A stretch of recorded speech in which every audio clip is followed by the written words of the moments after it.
हाँ, तो ये आपको लास्ट क्लास में हम लोगों ने एक नया चैप्टर स्टार्ट किया था, चौथा चैप्टर आपका जो है linear equation in two variable, यानी दो चर वाला रैखिक समीकरण। बेसिकली लास्ट क्लास में हम लोगों ने बस इतना सीखा कि दो चर वाले रैखिक समीकरण को आप पहचानते कैसे। मतलब इसमें तीन चीज आपको देखना होता है कि जो भी आपके पास दिया गया है समीकरण या व्यंजक, वो समीकरण है या नहीं। समीकरण किसे कहते हैं? इसमें एक दायां पक्ष होगा, एक बायां पक्ष होगा, मतलब एलएचएस और आरएचएस होते हैं, है ना। एलएचएस आरएचएस होता है, दायां पक्ष बायां पक्ष, बीच में इक्वल टू का साइन होगा। तो ऐसे वाले को समीकरण कहते हैं। दो चर यानी दो वेरिएबल होने चाहिए, एक्स वाई होना चाहिए। जरूरी नहीं है कि एक्स और वाई ही रहे, वाई जेड हो सकता है या एक्स जेड हो सकता है। रैखिक का मतलब होता है जो भी समीकरण आपको दिया गया है उसका जो मैक्सिमम पावर है चर राशि पर, यानी एक्स वाई जेड जो भी आपका वेरिएबल है, चर है, उस पर जो मैक्सिमम पावर है वो एक होना चाहिए। ठीक है, तो ये सारी चीजें लास्ट क्लास में बता दी गई थी। तो आज कुछ नया सीखते हैं उसके आगे, है ना। तो ये ध्यान रखिएगा, सबसे पहले क्वेश्चन कोई भी नहीं कराया गया था लास्ट क्लास में, तो आज हम लोग क्वेश्चन स्टार्ट करेंगे पहले क्वेश्चन से। तो सबसे पहले क्वेश्चन करने के पहले कुछ कंसेप्ट सीख लेते हैं, फिर क्वेश्चन किया जाएगा। सबसे पहले ये ध्यान रखिएगा, कोई भी दो चर वाला रैखिक समीकरण का एक जनरल फॉर्म होता है। जनरल फॉर्म मतलब कोई भी लीनियर इक्वेशन टू वेरिएबल में लिखा हुआ है तो आप इस फॉर्म में उसे लिख सकते हो। फॉर्म क्या है? ए एक्स, अपने कॉपी में सभी लोग लिखिएगा, a x plus b y plus c बराबर जीरो, है ना। तो ये एक जनरल फॉर्म है कोई भी linear equation in two variable का। मतलब इसको आप ध्यान से देखोगे तो आपको दिखेगा इसमें दो चर है, एक्स और वाई। ठीक है, दो चर है एक्स और वाई। इसमें जो मैक्सिमम पावर है वेरिएबल पे, अच्छा किसी का माइक ऑन है, माइक अपना बंद कर दीजिए। ठीक है, तो मैक्सिमम पावर जो है वो एक है वेरिएबल पे। ठीक है, तो ये रैखिक भी हो गया। इसमें एक इक्वल टू का साइन भी दिख रहा है, तो इसका मतलब ये समीकरण भी है। तो ये जो भी लिखा हुआ है दो चर वाला रैखिक समीकरण है। इसमें ए बी सी से आपको कंफ्यूज नहीं होना है। ये जो ए बी सी है ये कोई कांस्टेंट होगा, मतलब कोई अचर पद होंगे जो आपको लिखे जाएंगे एग्जाम में। ठीक है, जो भी इक्वेशन में दी तो ए बी सी एक कांस्टेंट होगा। ठीक है, चलिए उदाहरण के तौर पर, उदाहरण से आपको समझ में आएगा। जैसे कि अगर मैं इस तरीके से लिख दूं 2x प्लस 3y प्लस 9 बराबर 0, तो इसको आप क्या कहोगे? ये दो चर वाला रैखिक समीकरण है।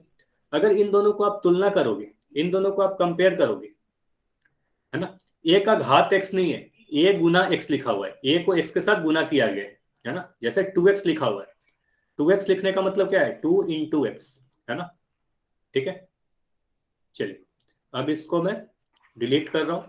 तो 2x प्लस 3y प्लस 9 लिखने का मतलब हुआ, अगर इन दोनों को आप कंपेयर करोगे तो a का मान आपको 2 दिख रहा है ना। b का मान यहाँ भी b है, यहाँ पर 3, तो b का मान आपको 3 दिख रहा है। और c का मान कितना दिख रहा है? c का मान 9 दिख रहा है। मतलब a b c क्या होंगे? कुछ कांस्टेंट होंगे, कुछ अचर होंगे। इतना क्लियर है कि 2x प्लस 3y प्लस 9 में a का मान 2 है, b का मान 3 है और c का मान 9 होगा। इतना क्लियर है आप सभी को? ठीक है, ये तो काफी आसान था। लेकिन जरूरी नहीं है कि हमेशा इसी तरीके से आपको लिख के दे दिया जाए सीधे सीधे। तो general form a x plus b y plus c मैं यहां पर लिख दे रहा हूं, a x plus b y plus c बराबर 0। अब देखिए, अगर आपके पास इस तरीके से लिख के आ जाए 2x माइनस 5y बराबर 9, ठीक है, 2x माइनस 5y बराबर 9, इसको बोला जाएगा आपके एग्जाम में कि 2x माइनस 5y बराबर 9 को इस फॉर्म में लिखिए। और इस फॉर्म में लिखने के बाद ए बी सी का मान बताइए, है ना, ए बी सी का मान बताइए। तो आप क्या करोगे? सीधे सीधे यहां से देख के आप क्या करोगे? जो भी फॉर्म देखिए a x plus b y plus c बराबर 0, इसमें क्या है? राइट हैंड साइड में देखिए, दाया तरफ इक्वल टू के राइट साइड में क्या है? 0 है ना। तो हमेशा आपको इक्वल टू के राइट साइड में 0 लेके आना है। बाकी सभी चीज को लेफ्ट हैंड साइड में ले आओ, मतलब इक्वल टू के इस साइड। तो आप इसको ऐसे लिख सकते हो ना, 2x माइनस 5y माइनस 9 बराबर 0। ये बताइए, इतना क्लियर है? आप इसको 2x माइनस 5y माइनस 9 बराबर 0 लिख सकते हो। यहां से ये ax plus b y plus c के फॉर्म में अभी भी नहीं आया है। ठीक है, क्योंकि आपको दिख रहा होगा x plus b y plus c के फॉर्म में सभी जगह पर क्या है? प्लस है, बीच में प्लस है। तो इसको मैं इस तरीके से लिख सकता हूं ना, 2x माइनस 5y को इस तरीके से लिख सकता हूं, प्लस माइनस 5 इंटू वाई। और इस -9 को मैं लिख सकता हूँ -9 बराबर 0। अब यहां से आप अगर कंपेयर करोगे ax plus b y plus c बराबर 0 से, तो बताइए a का मान कितना दिख रहा है आपको? a का मान तो 2 दिख रहा है ना, a का मान तो 2 दिख रहा है, ये तो क्लियर है, काफी आसान है। b का मान बताइए कितना दिख रहा है आपको? b का मान कितना दिख रहा है? b का मान -5 दिख रहा है, ठीक है, b का मान -5 दिख रहा है, सीधे सीधे 5 नहीं बोलना है आपको, ठीक है। c का मान कितना दिख रहा है ये बताइए? तो c का मान आप बोलोगे तो c का मान -9 है, ठीक है, c का मान -9। इतना क्लियर है सभी को? तो पहले x वाला टर्म देखना है, फिर y वाला टर्म लिखना है, फिर कांस्टेंट वाला टर्म लिखना है। पहले x फिर y फिर कांस्टेंट वाला टर्म। चलिए इसको मैं मिटा रहा हूं, एक क्वेश्चन और दे रहा हूं, ट्राई कीजिएगा इसको। अगर मैं ऐसा क्वेश्चन लिख दिया 3y बराबर 5x माइनस प्लस 2, ठीक है, तो ए बी सी का मान आप कैसे बताइएगा? ए बी सी का मान आप क्या लिखिएगा? तो आप बोलोगे सर राइट हैंड साइड में सभी को 0 लिखना पड़ता है, तो सभी को आप लेफ्ट तरफ लेके चले जाओ, बाएं तरफ लेके जाओ। तो अगर मैं 5x को इस साइड लेके आऊं तो आप लिख सकते हो ना -5x, ठीक है। सबसे पहले x का टर्म आपको लिखना है, ये ध्यान रखिएगा, सबसे पहले x का टर्म इसे मैं इधर ले आया, फिर y का टर्म लिखोगे, तो यहां पर मैं लिख दिया +3y, फिर यहां पर लिख दिया -2, और ये 0 के बराबर होगा। इतना कर लोगे, -5x + 3y - 2 बराबर 0। इतना क्लियर है? अब इससे आप अगर कंपेयर करोगे, है ना, अब यहां से मैं लिख रहा हूं -5 गुना x, ठीक है, +3y, और यहां पर लिख दोगा -2, प्लस इंटू -2 बराबर 0। यहां से बताइए a का मान कितना दिखाया आपको, b का मान और c का मान क्या है ये बताइए? तो आप बोलोगे सर a का मान तो -5 है, b का मान 3 है, और c का मान -2 है। तो ऐसा क्वेश्चन आएगा तो कर लोगे?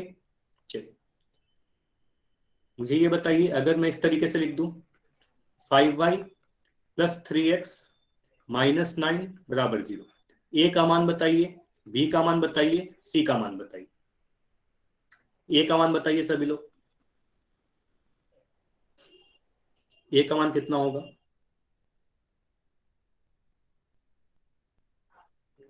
ठीक है, मैक्सिमम लोगों के आंसर 5 आ रहे हैं, कुछ लोगों के आंसर 3 आ रहे हैं, ठीक है, तो आंसर होगा 3, ठीक है। कुछ बच्चों के आंसर सही थे, ए का मान 3 होगा। अब देखिए कैसे, ये मत सोचिएगा कि जो सबसे पहले लिखा रहेगा उसे मैं ए कह दूंगा, ठीक है, ऐसा नहीं होता। आपको फॉर्म देखना है कि एक्स क्या है, एक्स का जो कोफिशिएंट है उसे आप ए कह रहे हो, मतलब एक्स वाला पद पहले लिखना है आपको, तो 3x का टर्म पहले लिखना है आपको, तो इसको आप अरेंज करके लिख दोगे 3x + 5y -9 बराबर 0, ठीक है। ये कंफ्यूज होने के लिए आपको इस तरीके से लिख के दिया गया है ताकि आप गलतियां कर, ठीक है। तो ऐसे क्वेश्चन पूछा जा सकता है, तो आप इसको चेंज करोगे 3x + 5y -9 बराबर 0। यहां से a का मान 3 बताओगे, b का मान 5 बताओगे, और c का मान बताइए, कोई बता सकता है क्या c का मान कितना है? यहाँ पे c का मान कितना है? तो आप बोलोगे c का मान -9 है। Very good. चलिए इतनी बातें क्लियर है।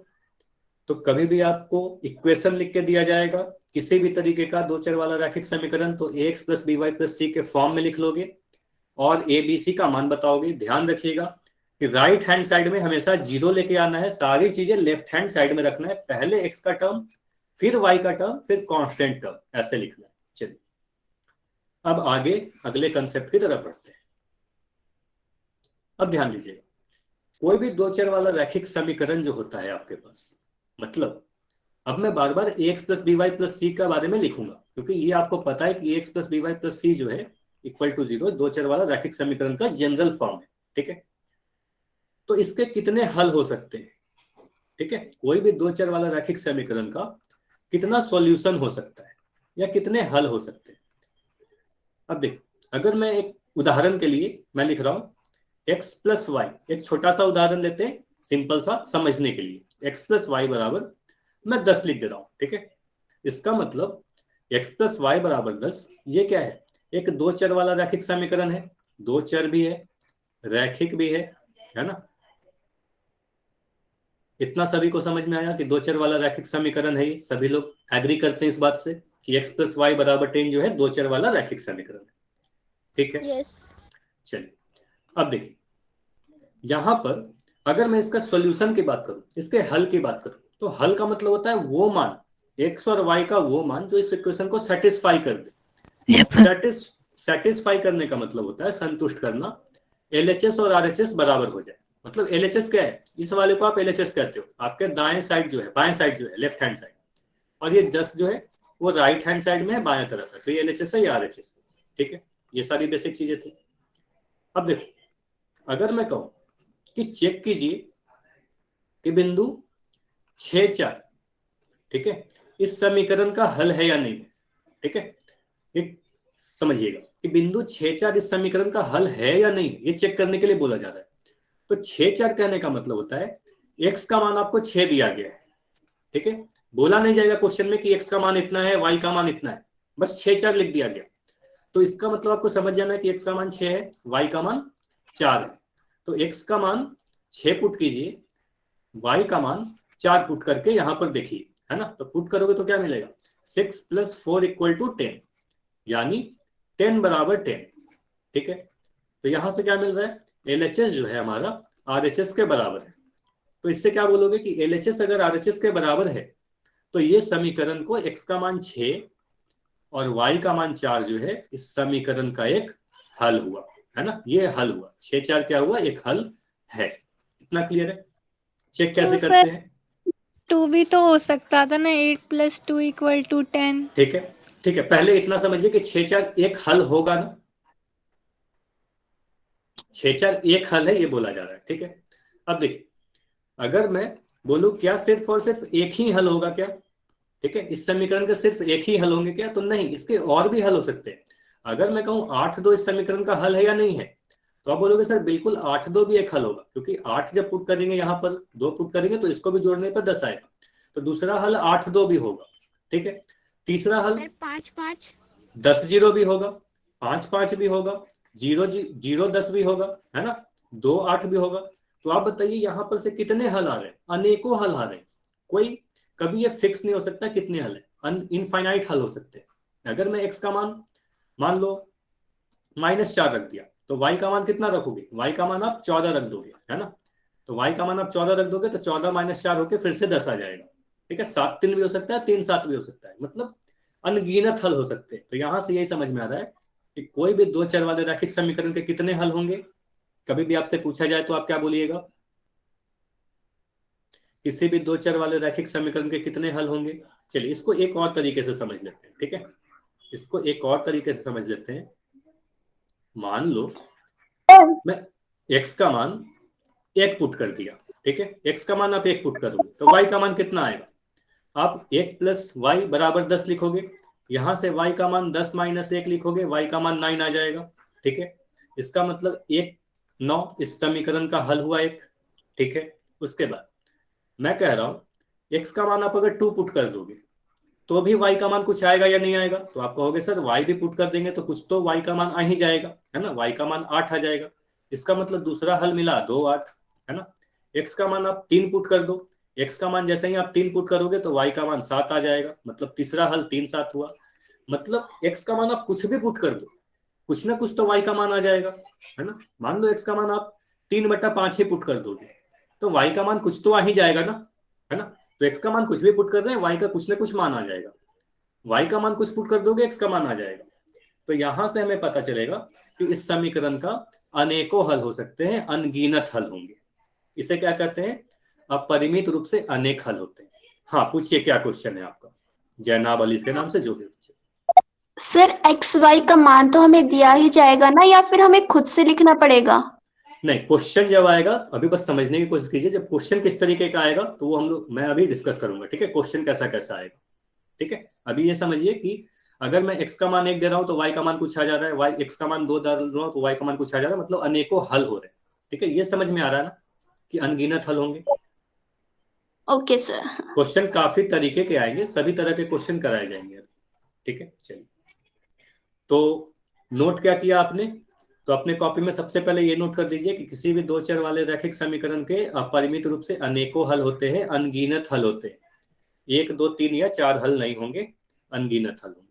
चलिए अब आगे बढ़ते हैं। अब अगर ये आप समझ गए कि किसी भी दो चर वाले रैखिक समीकरण के अनगिनत हल होते हैं। अगर अनगिनत हल होते हैं तो चेक कैसे करेंगे कि दिया गया जो मान है वो इस समीकरण का हल है या नहीं।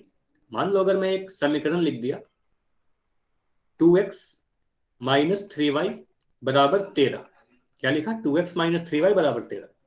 मैं पूछ रहा हूं कि क्या, सिर्फ आपसे पूछा जा रहा है कि क्या 2 5 इस समीकरण का हल है या नहीं, हाँ या ना। ठीक है, इतना आपको आंसर देना है, आपको चेक करना है। आप चेक कैसे करते हो, तरीका सीखो चेक कैसे करते हैं। तो आप कहोगे 2 5 देने का मतलब यही हुआ कि x का मान 2 है, y का मान 5 है। ठीक है, ये 2 5 आप यहां पर पुट कर दोगे, है ना, x के जगह पर 2, y का मान 5 पुट कर दोगे। तो यहां से क्या मिलेगा? 2 गुना 2 माइनस 3 गुना 5 बराबर 13। इसको आप सॉल्व करोगे तो आपको मिलेगा 4 माइनस 15 बराबर 13। यहां से सॉल्व करोगे तो आपको क्या मिलेगा? माइनस 11 बराबर 13। अब मुझे ये बताइए, क्या माइनस 11 13 के बराबर हो सकता है क्या? आप बोलोगे सर माइनस 11 13 के बराबर कैसे हो सकता है? तो माइनस 11 कभी भी 13 के बराबर नहीं होगा। तो यहां पर आप इस तरीके से लिखते हो बराबर, अगर कोई दो चीज बराबर है तो आप ऐसे लिखते हो ए बराबर बी। अगर एक्स वाई के बराबर नहीं है तो आप लिखते हो एक्स बराबर वाई के नहीं, है ना। तो माइनस 11 13 के बराबर नहीं होगा। मतलब हमें दिख रहा है कि जब आपने x का मान 2 और y का मान 5 पुट किया तो LHS जो है RHS के बराबर नहीं आया। LHS RHS के बराबर नहीं आया। मतलब जब भी LHS RHS के बराबर नहीं आएगा आप कहोगे दिया गया मान इस समीकरण को संतुष्ट नहीं करता है, समीकरण को सेटिस्फाई नहीं करेगा। और सेटिस्फाई नहीं करेगा इसका मतलब यह हुआ कि दिया गया मान इस समीकरण का हल नहीं। इतना क्लियर हुआ कि 2 5 इस समीकरण का हल नहीं है। कैसे चेक किया? पुट करोगे, LHS RHS के बराबर नहीं आया तो कहेंगे संतुष्ट नहीं किया, संतुष्ट नहीं किया तो हल नहीं होगा, बस। ठीक है, अब मैं दूसरा मान दे रहा हूं। ठीक है, अब मैं दूसरा मान दे रहा हूं। अगर मैं आपसे बोलूं कि 8 1, ठीक है,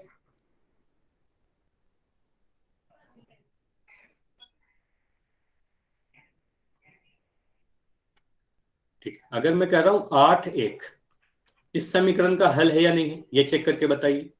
बिंदु 8 1, तो आप कहोगे x का मान 8 है, y का मान 1 है ना, y का मान 1 है।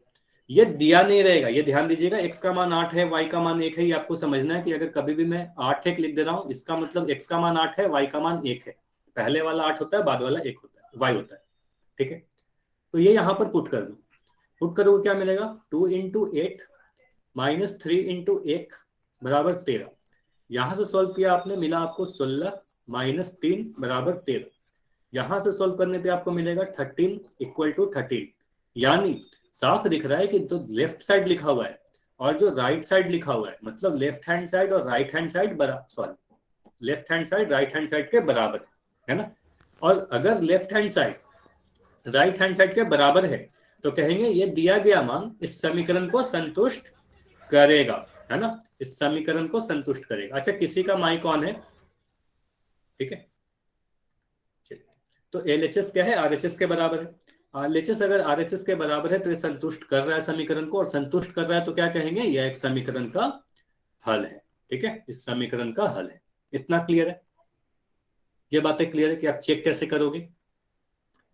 अब अगर कभी भी समीकरण दिया रहेगा तो आप चेक कर लोगे कि ये हल है या नहीं है। चलिए, इतनी चीजें, 3 चीजें अब तक हमने सीखा। तो क्वेश्चन करते हैं। पहला क्वेश्चन है आपके सामने, एक इक्वेशन दिया गया है √2x बराबर 7y माइनस 9। ठीक है, तो इसको ax plus b y plus c के फॉर्म में लिखने की कोशिश कीजिए। मान लीजिए कि अगर आपके एग्जाम में ये क्वेश्चन आता है तो आप क्या करोगे? सही गलत जो भी आपको लगता है ट्राई कीजिए अपने कॉपी पे, ABC का मान बताइए। ठीक है, फिर मैं बताता हूं। अभी आपको सिखाया गया कि √2x प्लस 7y माइनस 9 अगर ऐसा लिखा हुआ है तो आप इसको ax plus b y plus c के फॉर्म में लिख सकते हो। दो चर वाला रैखिक समीकरण है। कुछ अच्छा, ऐसा ध्यान ही दीजिएगा, ये ध्यान दीजिएगा कि रूट जो है सिर्फ 2 पर है, x पे रूट नहीं है, है ना। इस तरीके से लिखा हुआ है 2 पर रूट है और x बस ऐसे ही। तो ये बताइएगा x a b c का मान बताइए।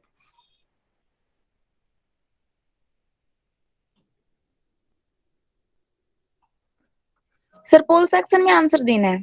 नहीं, पोल में आंसर नहीं देना है, ऑप्शन इसमें नहीं है तो पोल में आप कैसे आंसर दोगी, है ना। चैट सेक्शन में लिखिए चैट में देना है। या बस ट्राई कीजिए, ठीक है। अपने कॉपी पर ट्राई करो, जो भी आपका सही गलत जो भी आपको लगता है, ठीक है, फिर मैं बताऊंगा। सभी ने कर लिया? सभी ने ट्राई किया? चलिए अब तो देखते हैं, ठीक है, इसका आंसर क्या है। आपको ये पता है कि इसे हम general form ax plus b y plus c के फॉर्म में लिख सकते हैं। राइट साइड में क्या लाना होता है ये बताइए, दाएं तरफ क्या लाना होता है? राइट हैंड साइड में आपको जीरो लेके आना होता है। तो जो भी राइट साइड में लिखा हुआ है इस सभी को आप इधर लेके चले जाओ, है ना। तो यहां से आपको मिलेगा √2x, पहले x वाला टर्म को आप लिखोगे, ठीक है। फिर y वाले टर्म को जब 7y को लेके आओगे तो आप क्या लिखोगे, -7y, ठीक है। अब ये -9 इधर जब आएगा तो वो +9 बन जाएगा, तो ये +9 हो गया। और यहाँ इक्वल टू के बाद 0 लिखोगे, है ना। 0 ही लिखेंगे ना कि 1 लिखेंगे, ये बताइए। 0 लिखा जाएगा या 1 लिखा जाएगा? सर 0 लिखा जाएगा, ठीक है। सारी चीज इधर आएगी, वहां पर 0 बचे। चलिए अब इसके बाद एक स्टेप और आपको लिखना है, √2x, यहां पर प्लस लिखा, -7 लिखा, y लिखा, ठीक है। -7 × y, ठीक है, +9 बराबर 0। यहां से आपको दिख रहा होगा, अगर मैं इसको ax plus by plus c के फॉर्म से कंपेयर करें तो यहां से आपको दिख रहा होगा a का मान √2 है, b का मान -7 है और c का मान 9 है। तो 1 नंबर में या 2 नंबर में ऐसा क्वेश्चन आ सकता है आपके एग्जाम में। अब आएगा तो ऐसा कर लोगे, ये बताइए। Yes sir. इसमें कोई भी डाउट है क्या किसी का? ठीक है, हाँ डाउट है तो पूछ लीजिए, कोई भी डाउट है तो पूछ लीजिए, डाउट नहीं है तो आगे बढ़ेंगे। चलिए तो अगला क्वेश्चन है आपके सामने, काफी आसान सा क्वेश्चन है, मैं समझाया भी था अभी। तो अभी मैं चैट सेक्शन को बंद कर रहा हूं, इसका आंसर आपको पोल सेक्शन में देना है, ठीक है। इसका आंसर पोल सेक्शन में दीजिए। समीकरण 7x + 5y = 3 का कितना हल होगा? एक अद्वितीय हल मतलब सिर्फ और सिर्फ इसका एक हल होगा क्या? सिर्फ इसका 2 हल होगा? अनगिनत हल होंगे? इनफाइनाइट हल होंगे? या इसका कोई हल ही नहीं होगा? ये बताइए कौन सा आंसर सही होगा, कितने हल होंगे?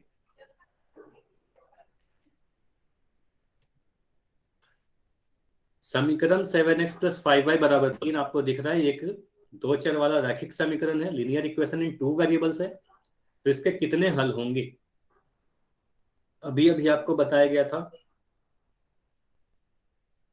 किसी भी 2 चर वाले रैखिक समीकरण के कितने हल होते हैं। Done sir. ठीक है, ठीक है, वेट करना है। अगर आपका आंसर हो जाता है थोड़ी देर वेट कीजिएगा, काफी आसान सा क्वेश्चन है, ज्यादा समय नहीं लेंगे।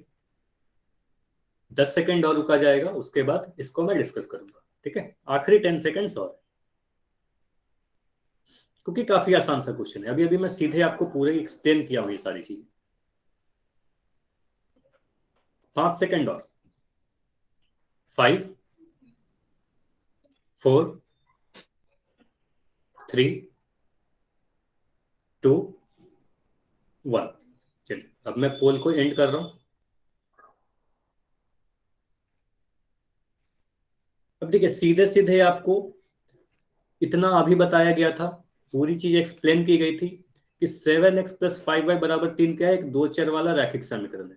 अगर सिर्फ एक इक्वेशन आपको दिया गया है 2 चर वाला रैखिक समीकरण, तो आपको सीधे ध्यान रखना है कि किसी भी 2 चर वाले रैखिक समीकरण के 1 2 या कोई हल नहीं, ऐसा नहीं होगा, इसके अनेकों हल होंगे, अनगिनत हल होंगे। तो इसलिए हम कह सकते हैं अपरिमित रूप से अनेक हल होंगे, ठीक है। क्यों ऐसा होता है, ये एक्सप्लेनेशन अभी आपको दिया गया था कि यहाँ पर x का मान आप कुछ भी पुट कर दो, y का कुछ ना कुछ मान आ जाएगा, या फिर y का मान आप कुछ भी पुट कर दो तो x का मान कुछ ना कुछ आ जाएगा। तो यहां से हम कह सकते हैं x का मान कुछ रखने पर y का मान कुछ भी आ सकता है ना। y का मान रखने पर x का मान उसी के अकॉर्डिंग बदल जाएगा, है ना। तो कह सकते हैं इस समीकरण का अनेकों हल होते हैं, अपरिमित रूप से अनेक हल होते हैं। ये सारी चीज एक्सप्लेन की जा चुकी है। इतना क्लियर है सभी को कि किसी भी 2 चर वाले रैखिक समीकरण के अपरिमित रूप से अनेक हल होंगे, ये सारी चीज समझाई जा चुकी है, ठीक है। चलिए तो अगला क्वेश्चन करते हैं। अगले क्वेश्चन में आपसे ये बोला जा रहा है, चेक करना है आपको, ठीक है। जांच कीजिए कि दिया गया समीकरण 2x + y = 10 का कौन सा इनमें से हल नहीं है। तो ध्यान दीजिएगा कि जो हल नहीं है वही आपका आंसर होगा, ठीक है। ये नहीं चेक करना कि कौन सा हल है। देखिए कौन सा हल नहीं है, आंसर पोल सेक्शन में करना है। ट्राई कीजिए।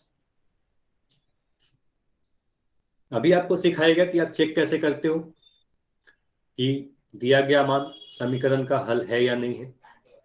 एक्स और वाई का मान पुट कीजिए। देखिए left hand side right hand side के बराबर आता है या नहीं आता है। अगर left hand side right hand side के बराबर आएगा तो संतुष्ट करेगा, समीकरण का हल होगा। जो नहीं संतुष्ट करेगा वही आपका आंसर है।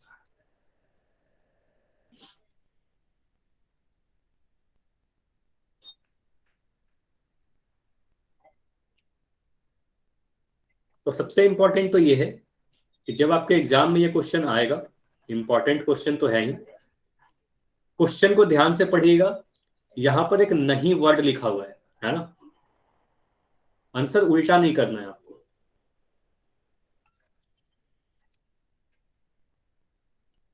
चलिए 15 सेकंड्स और है, जल्दी से आंसर कीजिए।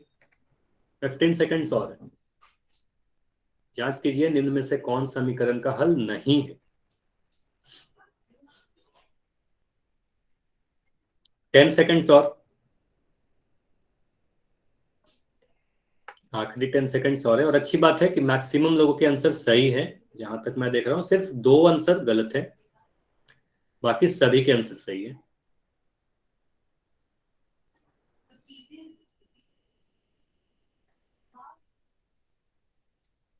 चलिए 5 सेकंड्स और रुकते हैं, 5 सेकंड में इसको एंड किया जाएगा। 5 4 3 2 1। अब मैं पोल को एंड कर देता हूं।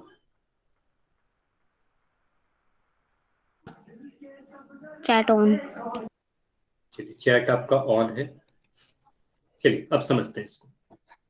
सर एक बार दोबारा समझा देना स्टार्टिंग से। ठीक है, मैं पूरा अभी तो स्टार्ट भी नहीं किया ना, सारी चीज समझाई जा रही है, ठीक है। अभी समझना है। तो पॉइंट दिया गया है, 4 पॉइंट दिया गया, 1 8 4 2 5 5 3 4। समीकरण क्या लिखा हुआ है, जो इक्वेशन लिखा हुआ है इसे मैं एक बार लिख दे रहा हूं बड़ा सा, 2x + y = 10। ये समीकरण दिया है। चेक करना है कि इसमें से कौन सा दिया गया बिंदु में से कौन सा पॉइंट ऐसा है जो इसको संतुष्ट नहीं कर रहा है। जो संतुष्ट नहीं करेगा वही इसका हल नहीं होगा, है ना। तो चेक कैसे करोगे, अगर आप ऑप्शन ए को लोगे, है ना। ऑप्शन ए में क्या दिया गया है, बिंदु 1 8। तो 1 8 कहने का मतलब क्या हुआ, x का मान कितना हुआ और y का मान कितना हुआ, कोई बता सकता है क्या। अगर मैं देखूं x का मान 8 y का मान 1, तो ये सही होगा क्या। अगर मैं ऑप्शन ए के लिए बोलूं कि x का मान 8 है और y का मान 1 है, तो ये सही होगा क्या। तो आप बोलोगे नहीं सर ये गलत होगा, क्योंकि पहले x लिखा जाता है फिर बाद में y लिखा जाता है। तो ये हमेशा ध्यान दीजिएगा कि इसमें x का मान 1 है, y का मान 8 है। मतलब क्या करोगे, x का मान 1 और y का मान 8 पुट करोगे ऑप्शन ए के लिए। तो इसमें पुट कर दो सीधे के सीधे। आप क्या करोगे, 2 × 1 + 8 = 0, है ना। पुट किया x और y का मान, यहां से आपको मिल जाएगा 2 + 8 = 0, सॉरी 10 है ना हमारे पास, 10 राइट साइड में 10 है, 2x + y = 10। अब यहां से आपको क्या मिल रहा है, 10 = 10। यानी आपको दिख रहा है ना कि लेफ्ट हैंड साइड जो लिखा हुआ है वही राइट हैंड साइड में लिखा हुआ है। तो LHS RHS के बराबर आ गया। LHS RHS के बराबर आने का मतलब क्या हुआ, इसका मतलब ये हुआ कि दिया गया मान 1 8 जो है इसको संतुष्ट कर रहा है, 2x + y = 10 को संतुष्ट कर रहा है। और संतुष्ट करने का मतलब क्या हुआ, ये उसका एक हल है। तो 1 8 क्या हुआ, एक हल हुआ, है ना। तो ये हमारा आंसर नहीं हो सकता है, क्योंकि हमें ये पहचानना है कि कौन सा हल नहीं। चलिए अब अगले ऑप्शन को आप चेक करोगे, तो अगले ऑप्शन में क्या लिखा हुआ है। तो अगले ऑप्शन में, ऑप्शन बी में आपको दिया गया है 4 2, है ना। ऑप्शन बी में आपको 4 2 दिया गया है। तो 4 2 कहने का मतलब क्या हुआ, x का मान 4 है और y का मान 2 है। तो यहां पर आप पुट कर दो 2x + y = 10 में x का मान 4 और y का मान 2 पुट करोगे। पुट करने पे आपको क्या मिल रहा है, 2 × 4 + y का मान कितना है 2, है ना, ये हमारा 10 के बराबर, यानी कि ये मिल रहा है आपको 8 + 2 = 10, यानी 10 = 10, है ना। तो यहां से आपको दिख रहा है कि LHS जो है फिर से RHS के बराबर आ गया, है ना, राइट साइड लेफ्ट साइड के बराबर आ गया, तो हम कहेंगे LHS RHS के बराबर है, मतलब बिंदु 4, 2 है, यह भी इसका हल है, यह भी सेटिस्फाई कर रहा है, संतुष्ट कर रहा है, तो यह भी एक हल हुआ। अब ये दोनों हल है तो ये दोनों हमारा आंसर नहीं हो सकता, ठीक है, ऑप्शन बी भी आंसर नहीं होगा, ऑप्शन बी भी आंसर नहीं होगा, ये भी आंसर नहीं होगा। अब क्या करोगे, अब ऑप्शन सी को आप चेक करोगे, ऑप्शन सी को आप चेक करोगे, है ना। तो ऑप्शन सी को चेक करने के लिए बिंदु है 5, 5, तो ऑप्शन सी में हमें दिया गया है 5, 5, ठीक है। तो 5, 5 कहने का मतलब x का मान भी 5 है और y का मान भी 5 है, इसमें पुट कर दो 2x + y = 10 में आप पुट करोगे तो आपको क्या मिलेगा, 2 × 5 + 5 = 10। इसको सॉल्व करने पे आपको मिल रहा होगा 10 + 5 = 10, यानी 15 = 10। अब बताइए 15 कभी 10 के बराबर हो सकता है क्या, 15 कभी 10 के बराबर तो नहीं हो सकता। आप बोलोगे 15 10 के बराबर कैसे हो सकता है सर, मतलब 15 नॉट इक्वल टू 10 मैं लिखूंगा, 15 10 के बराबर नहीं है, यानी आपको दिख रहा है कि LHS जो है वो RHS के बराबर हमारा नहीं आया। अब LHS यहां पर कुछ कुछ चीजें बोल रहा हूं, ये ध्यान से समझिएगा। LHS RHS के बराबर नहीं आने का मतलब क्या हुआ, यहाँ पर नॉट इक्वल टू लिखा जाएगा, LHS RHS के बराबर नहीं है, इसका मतलब ये समीकरण को संतुष्ट नहीं किया, समीकरण को संतुष्ट नहीं किया मतलब कि बिंदु 5, 5 इस समीकरण का हल नहीं है, ठीक है, हल नहीं है। आपसे पूछा भी यही जा रहा था कि कौन सा समीकरण का हल नहीं है, तो यहां से आप कह सकते हो सर ऑप्शन सी हमारा सही उत्तर होगा कि बिंदु 5, 5 इस समीकरण का हल नहीं है। इतना क्लियर है कि आपने 5, 5 आंसर क्यों किया, ये समझ में आया, ठीक है। इसी तरीके से आपको अब अगर देखो, अगर आपके एग्जाम में ऐसा क्वेश्चन आता है, तो अगर आपको पता चल गया कि ऑप्शन सी हमारा सही उत्तर है, तो एग्जाम में हमेशा समय की कमी होती है, समय बचाना है आप, तो यहां से आप ऑप्शन डी को चेक नहीं करोगे, ठीक है। और अगर ऑब्जेक्टिव 1 नंबर का क्वेश्चन आए ना, तो इतनी सारी चीजें लिखने की भी जरूरत नहीं है, आप मन में ये सारे कैलकुलेशन रफ में जल्दी जल्दी करके देख सकते हो, ठीक है। उसके बाद अगर आपको पता चल गया कि ऑप्शन सी हमारा सही उत्तर है, तो ऑप्शन डी को चेक करने की कोई जरूरत नहीं है, ये नहीं आंसर होगा हमारा, क्योंकि 3, 4 पुट करेंगे तो उसको सेटिस्फाई कर ही जाएगा, ठीक है। चेक कर सकते हो वैसे, लेकिन एग्जाम में करने की जरूरत नहीं। इतना क्लियर है कि ऑप्शन सी जब सही उत्तर है तो ऑप्शन डी को क्यों चेक किया करेंगे, ठीक है, समय बचाएंगे, ठीक है। चलिए अब आगे सीखते हैं हमारा अगला क्या है, ठीक है। Okay sir. चलिए अब देखिए अगला क्वेश्चन जो है, यहां बोला जा रहा है समीकरण 9x + 7y = 63 का आलेख खींचिए, मतलब ग्राफ ड्रॉ करना है। तो ये भी काफी इंपॉर्टेंट क्वेश्चन होता है, 4 नंबर या 3 नंबर में आपके एग्जाम में ये क्वेश्चन आता है, ठीक है, 4 मार्क्स या 3 मार्क्स में क्वेश्चन आता है, किसका ग्राफ खींचिए। अब देखिए इसका क्या कंसेप्ट होता है, कोई भी 2 चर वाला जो रैखिक समीकरण होता है, या कोई भी रैखिक समीकरण जो है, या 1 चर हो या 2 चर हो, वो एक स्ट्रेट लाइन यानी एक सरल रेखा को रिप्रेजेंट करता है। किस चीज को रिप्रेजेंट करेगा, सरल रेखा को। तो अपने कॉपी में नोट कर लीजिए कि कोई भी 2 चर वाला रैखिक समीकरण, मतलब ax + by + c = 0 के फॉर्म में कोई भी इक्वेशन अगर लिखा हुआ है, तो ये किस चीज को रिप्रेजेंट कर रहा है, यह एक सरल रेखा को दर्शा रहा है, ठीक है। इसका हम ग्राफ पेपर पे खींच सकते हैं, इसको सरल रेखा बनेगा, ये लिख लो अपने कॉपी में, इसके बाद आगे की चीजें देखेंगे, ठीक है। तो 9x + 7y = 63 भी क्या है, 2 चर वाला रैखिक समीकरण है, यह एक स्ट्रेट लाइन को दर्शा रहा होगा, ये एक स्ट्रेट लाइन हुआ होगा, है ना। तो इसको ग्राफ पेपर पर आप बना सकते हो, किसी भी स्ट्रेट लाइन को आप बनाने के लिए, ठीक है। यहाँ पर ध्यान दीजिएगा, कोई भी सरल रेखा या स्ट्रेट लाइन को बनाने के लिए कम से कम आपको 2 बिंदु की जरूरत होती है, ठीक है। कितने बिंदु चाहिए, कम से कम 2 बिंदु होती है। कोई एक सरल रेखा तो अनगिनत पॉइंट से मिलकर बने होते हैं, ये तो आपको पता है, कोई भी लाइन अनगिनत पॉइंट से मिलकर बने होते हैं, है ना। लेकिन इसको ड्रॉ करने के लिए आपको कितने पॉइंट चाहिए, आपको कम से कम 2 पॉइंट चाहिए, तभी जाके इन दोनों को आप मिलाओगे तो एक लाइन बनेगा, है ना। इन दोनों को जब आप मिलाओगे तो एक लाइन बनेगा। इतना क्लियर है। तो कोई भी, अगर मैं आपसे पूछूं कोई भी सरल रेखा को बनाने के लिए, कोई भी स्ट्रेट लाइन बनाने के लिए कितने बिंदु की आवश्यकता होगी, तो आप क्या बोलोगे, कितने पॉइंट की जरूरत होगी अगर कोई भी स्ट्रेट लाइन आपको बनाना है, ये बताइए। तो आप बोलोगे सर हमें 2 पॉइंट चाहिए, ठीक है, कम से कम 2 पॉइंट चाहिए। अगर 2 पॉइंट मिल गया, एक पॉइंट हमें यहां मिला P, दूसरा पॉइंट हमें यहां मिला Q, तो इन दोनों को मैं ऐसे मिला दूंगा और ये स्ट्रेट लाइन बन जाएगी, ठीक है। 2 पॉइंट हमें चाहिए, ठीक। तो चलिए सीखते हैं कि अगर ऐसा क्वेश्चन आ जाए आपके पास तो आप कैसे इसे सोल्व करोगे। तो इक्वेशन को मैं लिख रहा हूँ 9x + 7y = 63 ग्राफ पेपर पर, ठीक है। तो इस तरीके का ग्राफ पेपर होता है, आप सभी ने देखा है, 9x + 7y = 63। चलिए बाकी की चीजें मैं यहीं पर सोल्व कर दे रहा हूँ, फिर ग्राफ पेपर का यूज करेंगे। सारी चीज साथ के साथ नोट करते जाइए, काफी इंपॉर्टेंट क्वेश्चन है। समीकरण एक दिया गया है 9x + 7। पहले ग्राफ पेपर पे बाद में आते हैं, पहले सॉल्व कर लेते हैं कुछ चीजें। देखो 9x + 7y = 63, जो भी क्वेश्चन दिया रहेगा उसे आप लिख लोगे। मैं सिखा रहा हूं कि अगर आपके एग्जाम में ये क्वेश्चन आएगा तो आप कैसे कैसे लिखोगे, ठीक है। 9x + 7y = 63 लिख दिया। इसका आपका 2 हल चाहिए। क्या चाहिए? 2 हल चाहिए, है ना। 2 हल कहने का मतलब 2 बिंदु चाहिए ताकि आप एक स्ट्रेट लाइन बना सको, ठीक है। 2 हल का मतलब 2 बिंदु चाहिए। 2 बिंदु आप कैसे निकालोगे? एक बार आप x का मान 0 कर दो, है ना। एक बार आप क्या करोगे, x का मान आप 0 रख दोगे। x का मान मैं 0 रख दिया, तो x का मान 0 रखने पर y का मान क्या मिलेगा, ठीक है। हल इसी तरीके से निकालते हैं। एक बार x का मान 0 कर दिया तो यहां से आपको मिल रहा है 9 × 0 + 7y = 63, ठीक है। यहां से आपको मिल जाएगा 7y = 63, क्योंकि 9 × 0 तो 0 हो गया, तो यहां से आपको मिल जाएगा y = 63/7 यानी 9। इतना क्लियर है?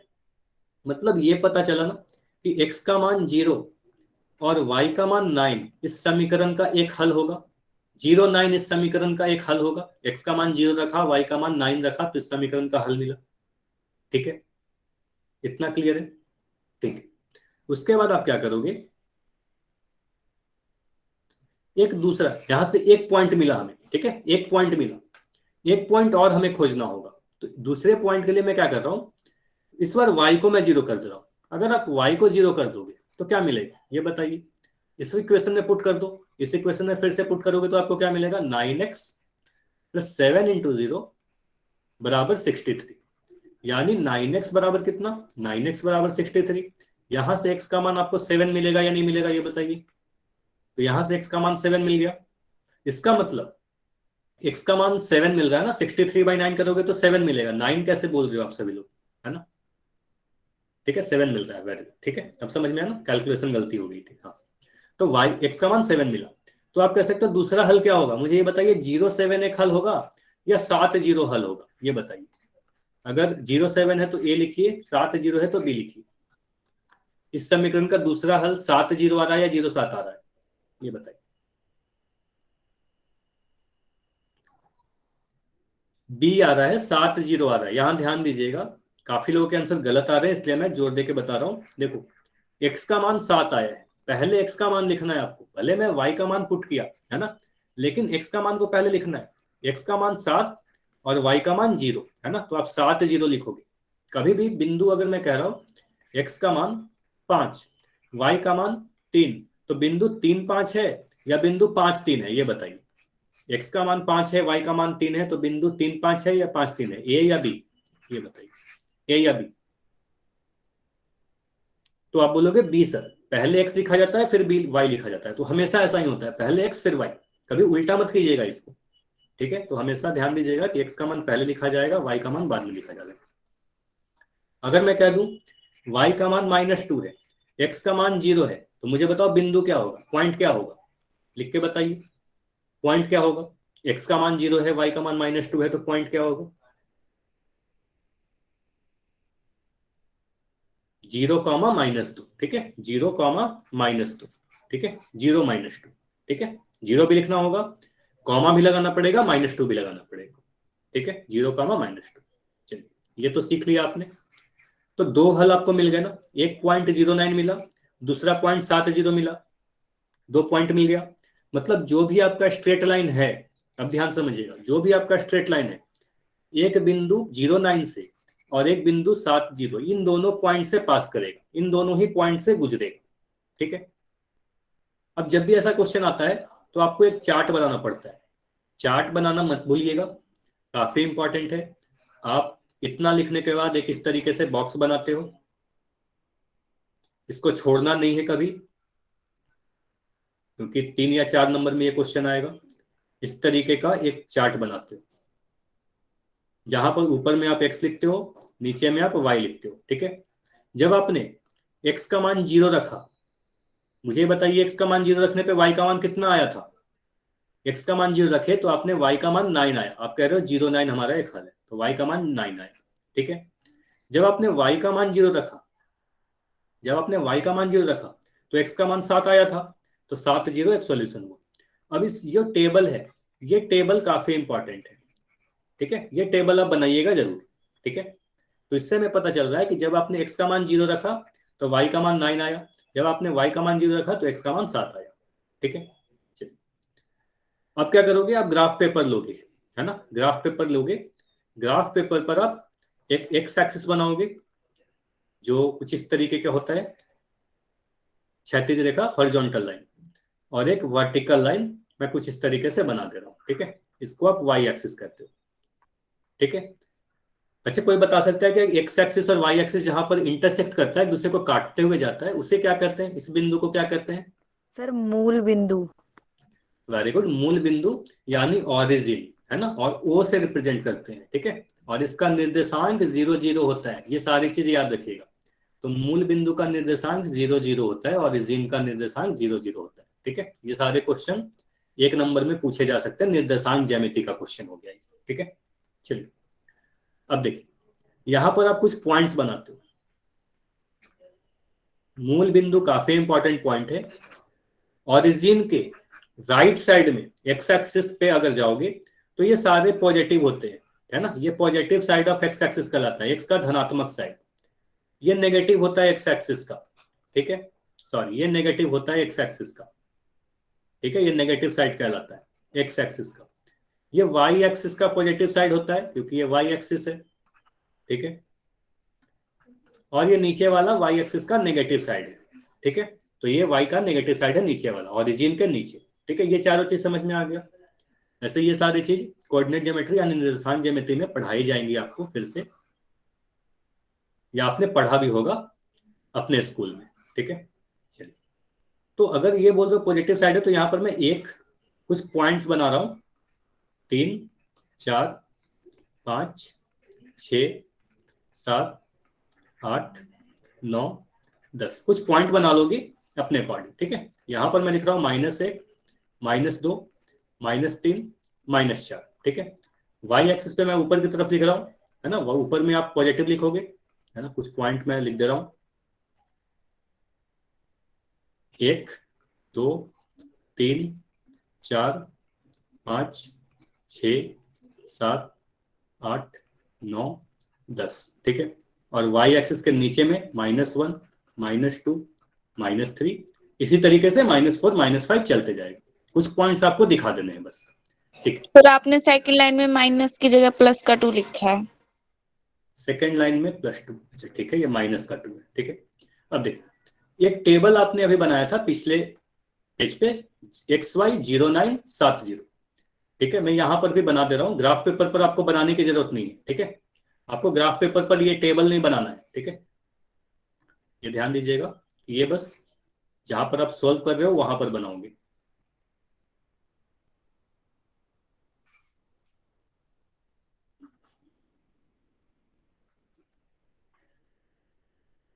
XY, तो जब आपने बोला 0 9 और 7 0, तो यहां पर आपको पता है कि जब आपने x का मान 0 रखा तो y का मान कितना आया? 9 आया। जब y को आपने 0 किया तो x का मान 7 आया, ठीक है। तो यहां से हमें 2 पॉइंट मिला था, एक पॉइंट मिला था 0 9 और एक पॉइंट मिला था 7 0, ठीक है। तो पहले आप 0 9 को प्लॉट करने के लिए सोचो। 0 9 का मतलब क्या हुआ? x हमारा 0 हुआ, y 9 हुआ, तो x 0 y 9 जो होगा वो y एक्सिस पे होगा, क्योंकि x 0 है तो हमेशा वो पॉइंट y एक्सिस पे लाई करेगा। और 0 9 पॉइंट आपको पता है यहां पर लाई करेगा, ये वाला पॉइंट 0 9। ये क्लियर है सभी को? y एक्सिस में 9 यूनिट ऊपर जाओगे, x में 0 है, y में 9 यूनिट है, तो 9 यूनिट आप ऊपर गए y एक्सिस पे। तो ये पॉइंट मिला 0,9, तो एक पॉइंट आपने प्लॉट कर दिया। दूसरा पॉइंट 7,0 को आप प्लॉट करोगे, तो ये बताइए कहां पर होगा, एक्स एक्सिस पे होगा या वाई एक्सिस पे होगा, ये बताइए, एक्स एक्सिस पे होगा या वाई एक्सिस पे होगा 7,0। दूसरा वाला पॉइंट सर प्लस। प्लस नहीं, मैं पूछ रहा हूँ एक्स एक्सिस पे होगा या वाई एक्सिस पे होगा, बस इतना पूछ रहा हूँ। Sir x. Sir x axis पे सर होगा, y। क्योंकि देखो एक्स में 7 है, वाई में तो 0 है ना, वाई में 0 है तो यानी एक्स एक्सिस पे लाई करेगा, मतलब एक्स में 7 इकाई जाना है, तो यहाँ पर होगा 7,0। ठीक है, ये क्लियर है कि ये पॉइंट 7,0 है। इसमें कोई भी डाउट है तो पूछ लीजिए। No doubt sir. इतना क्लियर है। अब इन दोनों पॉइंट को आपको मिला देना है, आपका ग्राफ तैयार हो जाएगा, है ना। इन दोनों को पॉइंट को आपको इस तरीके से मिलाना है, लेकिन इतना आंसर नहीं करोगे, इतना नहीं मिलाओगे, ठीक है। आपको इसको बढ़ाना है ना, दोनों ही तरफ आपको आगे की तरफ ऐसे बढ़ा देना, और बढ़ाने के बाद भी दोनों ही तरफ तीर का निशान लगाना है। तो ये जो आया आपका, ये आया कंप्लीट आंसर आपका, ठीक है, ये कंप्लीट आंसर आया आपका, और यहां पर आप लिख दोगे 9x + 7y = 63। अब ग्राफ बना लोगे आप लोग, अगर ऐसा क्वेश्चन आया तो कर लोगे। 9x + 7y = 63 का ग्राफ कैसे बनाया ये समझ में आया।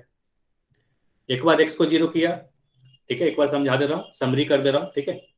एक बार x को 0 किया, y का मान पूछा गया, है ना, तो एक पॉइंट 0,9 मिला जो सेटिस्फाई किया, तो टेबल बना लिया 0,9। y को 0 किया, x का मान आया, तो एक टेबल बना लिया 70, है ना।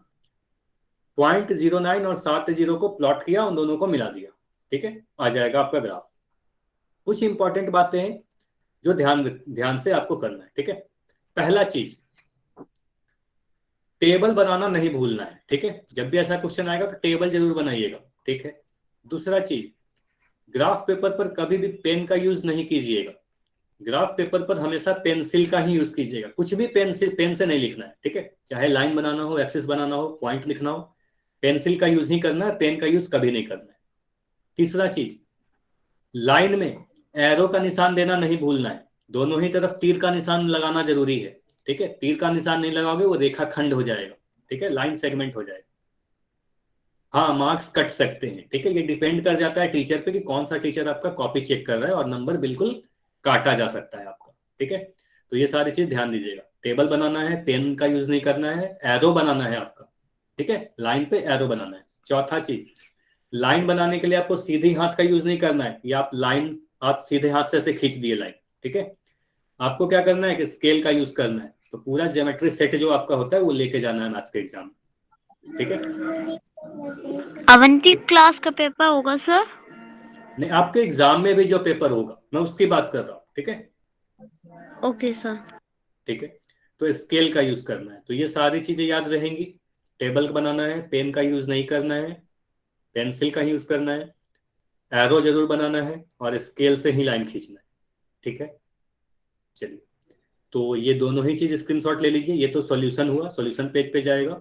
सर और ये वैसे हमारा क्वेश्चन में कुछ नोट किया है सर, x के साथ 9 है तो सर वहां पे पहले 9 ही आया है, और सर जैसे y के साथ 7 है तो सर नीचे 7 आया है, तो नहीं, सर इस तरीके ठीक से समझ कर सकते हैं वैसे। नहीं, ठीक है, ये शॉर्टकट अगर ऐसा होता तो मैं बिल्कुल आपको बताता, ठीक है। अपने मन से आप शॉर्टकट मत बनाओ, क्योंकि अगर शॉर्टकट खुद से बनाओगे ना तो थोड़ा सा इस क्वेश्चन में अगर ट्विस्ट कर देगा, कुछ बदल देगा, तो आप आंसर गलत करके आ जाओगे, ठीक है। तो आपको प्रॉपर जिस तरीके से सिखाया गया है ये पूरा सॉल्यूशन आपको करना होगा, ठीक है। सर दोबारा कर, हमने तो स्क्रीनशॉट लिया ही नहीं। स्क्रीनशॉट ले लीजिए ना इसका, और यहाँ पर देखिए, यहाँ पर मैं एक बार x को 0 रखा तो y का मान 9 आया, y का मान 0 रखा, x का मान 7 आया। जरूरी नहीं है कि आपको 0 ही रखना है, आप x का मान 1 भी रख सकते हो, 2 भी रख सकते हो, 3 भी रख सकते हो, कुछ भी रख सकते हो, लेकिन कैलकुलेशन को आसान बनाने के लिए मैं 0 रख रहा हूँ, ठीक है। कैलकुलेशन को इजी करने के लिए 0 रखा जाता है, 1, 2, 3 भी रखोगे तो यही आंसर आएगा, ठीक है। आगे बढ़े, चलिए, तो इसके बाद एक कंसेप्ट और सीख लेते हैं इसी से। चलिए, इसी से ग्राफ पेपर से ही एक कंसेप्ट सीखते हैं, उसके बाद इसको अप्लाई करेंगे। देखो, ये एक्स एक्सिस वाई एक्सिस है, ये हमारा कोऑर्डिनेट प्लेन हो गया, ठीक है। मैं ग्राफ बना दे रहा हूं कुछ इस तरीके से,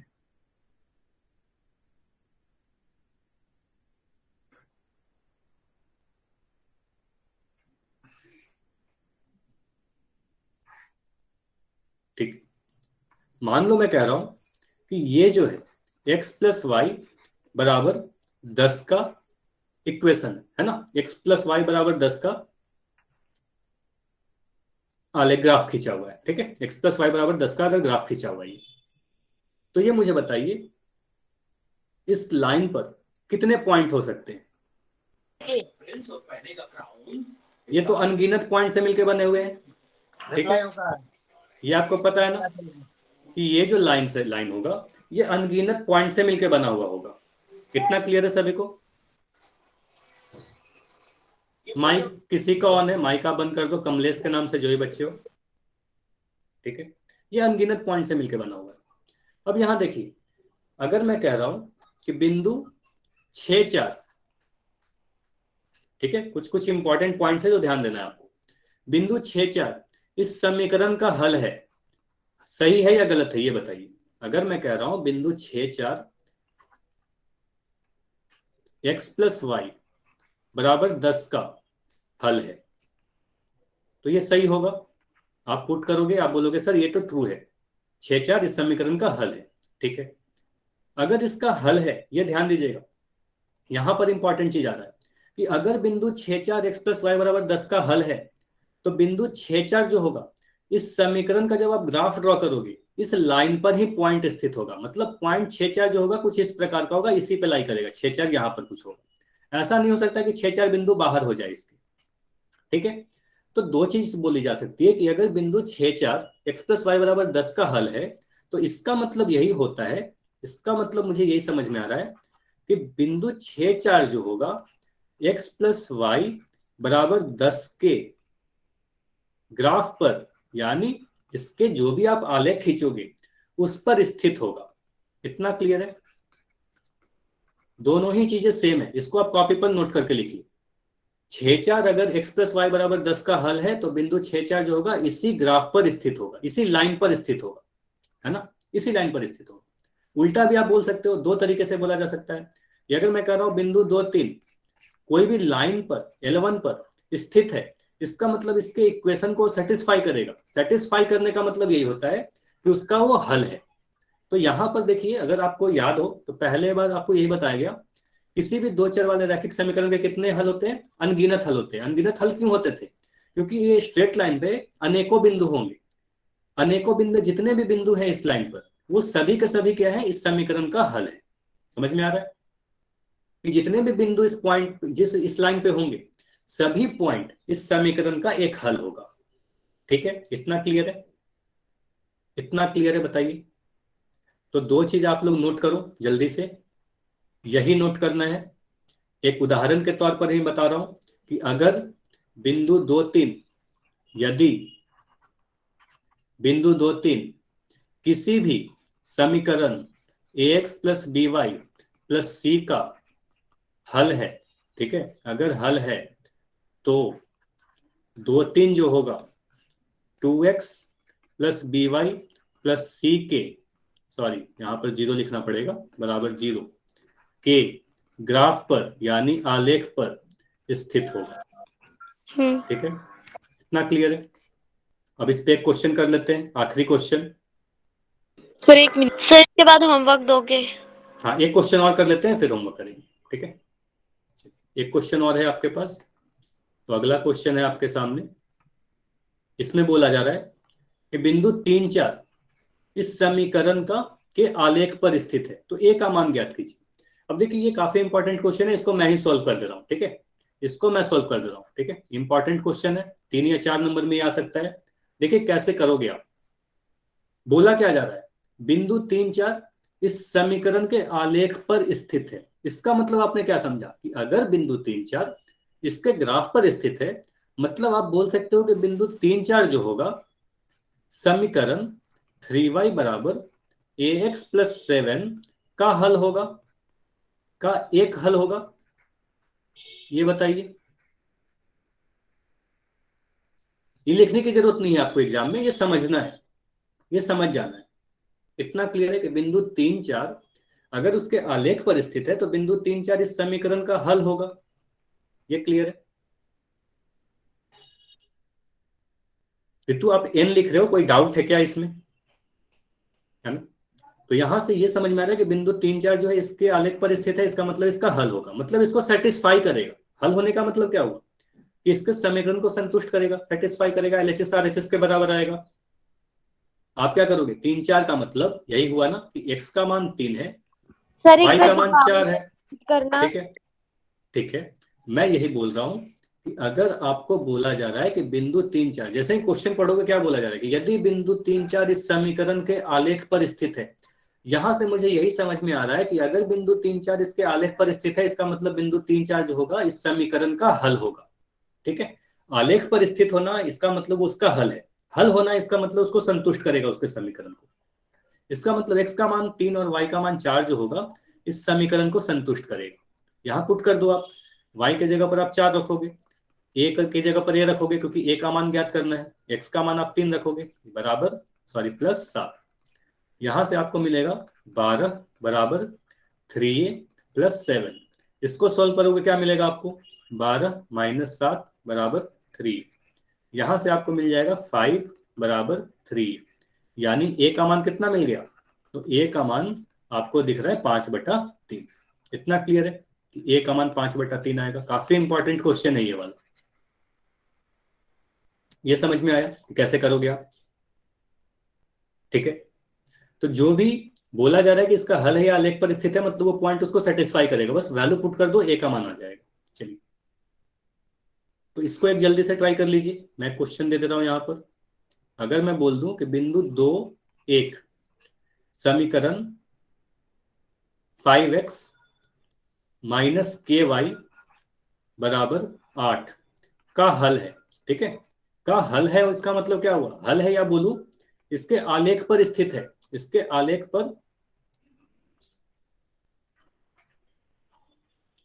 पर स्थित है, तो k का मान बताइए।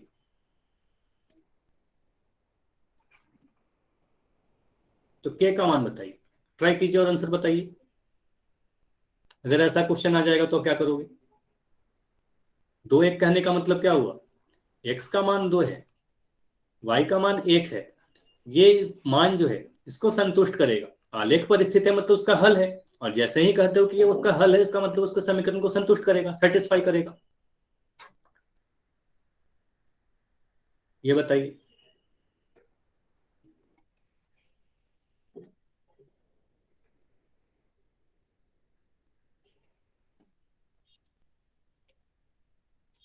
k का मान सॉल्व कीजिए और बताइए कितना आ रहा है।